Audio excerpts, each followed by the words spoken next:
Especially when it comes to the environment. The word hybrid is a commonly used word.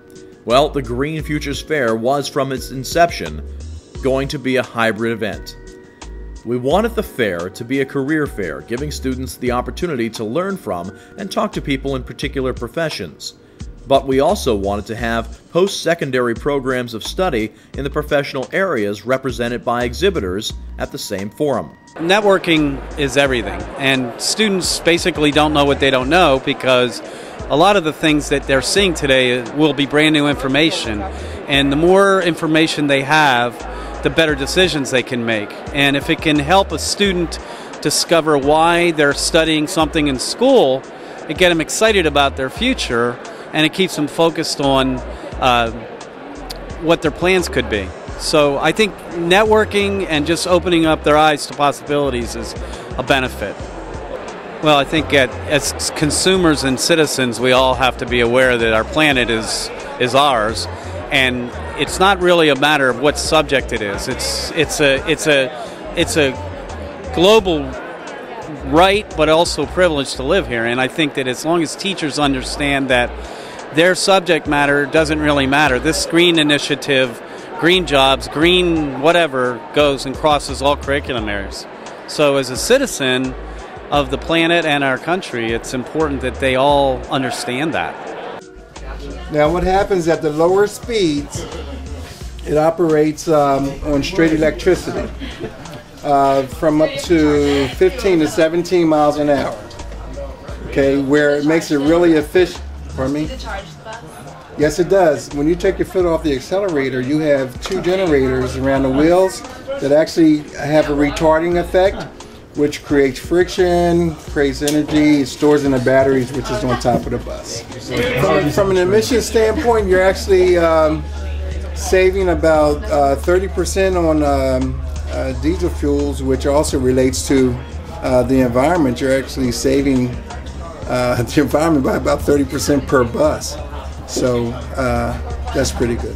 A secondary reason for mixing the venue was to expose school faculty and staff to emerging professions and what post-secondary institutions expect students to know when they arrive on their campus.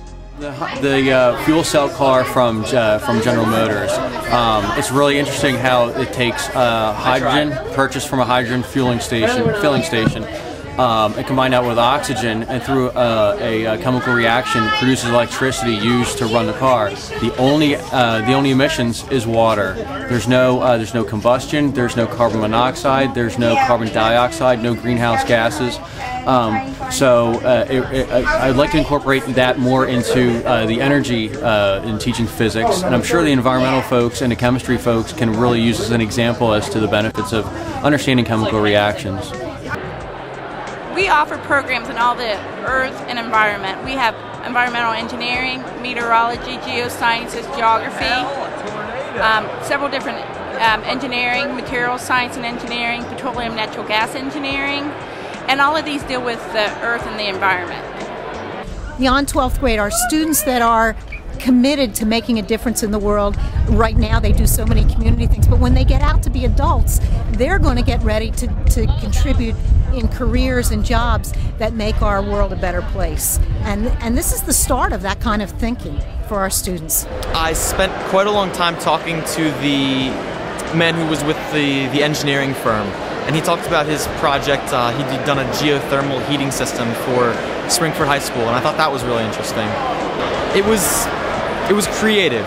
They were able to reduce their energy costs by 30% without really making an environmental impact. I thought that was nice. Geothermal can be used in any size building, even residential. And it's just a matter of obtaining the load for the building and then designing the system to fit it. Well, the big benefit is that it's green. We're not using fossil fuel. And an example with the Springford project, that project is the equivalent of taking about 650 cars off the road every year. So you're not burning fossil fuel.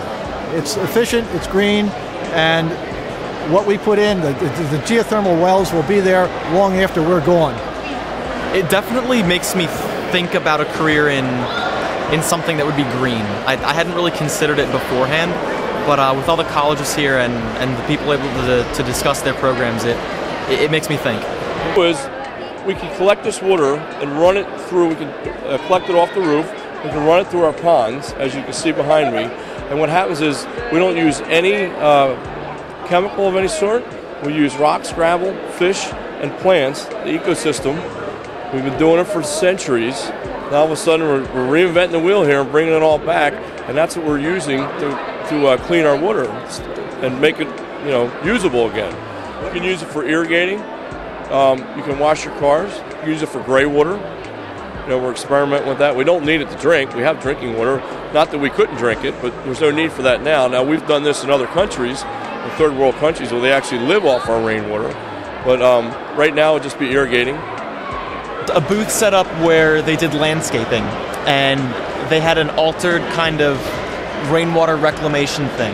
And they do projects around the area, but the man there talked about a project they'd done in Africa and how they were able to provide water for a school there. And I thought it was that kind of extension of the concept that was really neat. The Green Futures Fair was a success beyond imagination. 2,000 students, 350 faculty and staff, and more than 100 parents and community members attended this midweek, midday fair. 40 green professionals and 13 post-secondary programs all exhibited at Hatboro-Horsham High School. The fair accomplished the goal we had for our students, giving them something interesting, and also requiring them to think about and ask themselves questions about future planning. One of the reasons this fair worked is because it had relevance. Everyone involved made sure that it mattered to everyone in attendance, especially our students. Well, he was talking about how they have, if you have like a green room, that's what he called it, you learn 20% better, so your grades will go up, which I thought was really interesting, and I think it would be beneficial to our school. I think just the students included, we don't really think too much about what's going on. I think if we use something, we don't think about how that's going to affect the earth and how much we use of it and what's going to happen in the future. So to have this here can teach students to watch what they're doing and learn more about how they can help the environment. What do you think in particular? What's one thing you think you guys waste a lot of? Definitely paper. Kids, sometimes they just ball it up and throw it at each other. They'll write one word in pen. I know I'll mess up, and sometimes I throw it away. I'm guilty. I don't use whiteout as much as I should, and people, they just waste excess paper. They throw it away because they don't think that they need it, and then they have their parents go buy it the next day for them. Binders they throw out when they can use it for the next school year, and they just dump all the papers and they throw them out. It makes me feel kind of bad because I was ignorant to what they're talking about and how they're making a difference, and I think that we should start doing it as well. There's very little steps that people can take. They can certainly, I just learned today by talking to some people, some things that we can do in schools, picked up some literature. I think sometimes people get very complacent and feel it's not my responsibility or it's just too much time, too much money. Absolutely not true. And there's so many resources now in communities to be able to find out what you can do, whether you're a parent or a student, a teacher, or a business owner. So I think that it's mostly a culture change, having people think differently about that. The first thing the Chamber asked after the Green Fair was, can we do this again next year? We will have a Futures Fair, but we will be changing the theme to keep the fair fresh for our students. The next theme, making it here. We will focus on what is made here, on innovation and entrepreneurship, and the Chamber loves it. That's because simply getting a college degree, regardless of major, is not the be-all, end-all for those entering the 21st century workplace. The specific field of study matters a great deal, far more than simply getting a diploma. Students should focus their energies, acquiring the specific skills and kinds of knowledge demanded by occupations that are both growing rapidly and paying well. In the future, the Hatboro-Horsham School District and its stakeholders are all keeping their eye on the prize for the students of the 21st century.